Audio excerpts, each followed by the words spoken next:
Recently, Trekking Retro shared his top 5 games for the Mega Drive or Genesis if you're not in the PAL region, and he challenged us to share our favourites as well, so these are mine.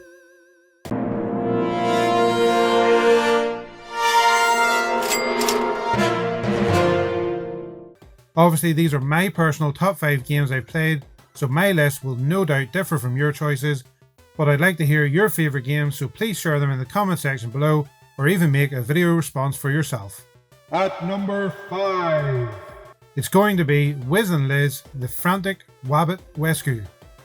It's a game I don't see talked about very often, but one I really enjoyed at the time of release. You play as either Wiz or Liz and navigate the levels collecting all the letters and the wabbits, yes it is wabbits, before time runs out. A fun little platformer that's worth checking out, and that's why it's my number 5. At number 4, it wouldn't be a top 5 Mega Drive game list without a Sonic game. And for me, it's Sonic 2. Without a doubt, one of those rare occasions where a sequel actually surpasses the original in every way. With the addition of a 2-player mode and a new character, this game takes what was great about the first one and expands on it. It's one I didn't actually own at the time of release, and it's one I would constantly borrow from one of my friends, and I lend it so much that I just needed to have my own. A must-have for any Mega Drive collection. At number 3, I decided to only pick one Disney game for my top 5, and it was a toss-up between Aladdin and The Lion King.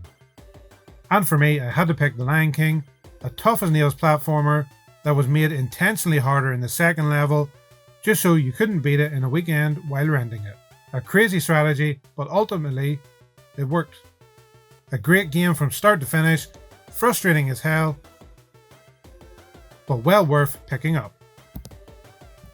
At number 2, this game actually comes from part of the team behind The Lion King, funnily enough. If you want to hear a bit more about that story, I go more in depth in my Lion King history video, linked in the description below. And that game, of course, is Earthworm Gym. This is a game that me and my cousin played to death in the 90s. It's comical, looks and plays great, and with unique weapons and enemies is a must play in my opinion. At number 1... Wait! But before we get to the number 1 spot, I thought I'd showcase some honourable mentions that just missed out on this list. As you can see, we had plenty of choice when it came to the Mega Drive, and any of these games would be worthy of anyone's top 5. But for me, my pick as my number 1 game for the Mega Drive is Micro Machines. Now generally I'm not a huge fan of racing games, but there's just something about Micro Machines that grabs my attention every single time. It's a racing game that doesn't take itself too seriously. You drive around in, as the name suggests, Micro Machines. On top of pool tables, trying to avoid the pockets, the beach trying to avoid sandcastles, and the breakfast table trying to avoid the beans.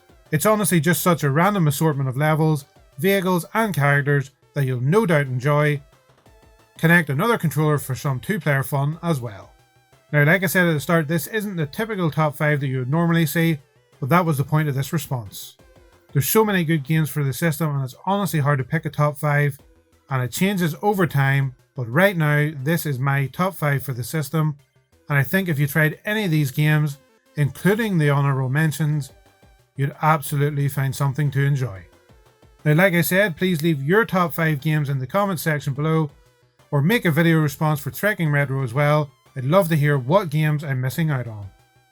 Thanks for watching, and as always, happy gaming.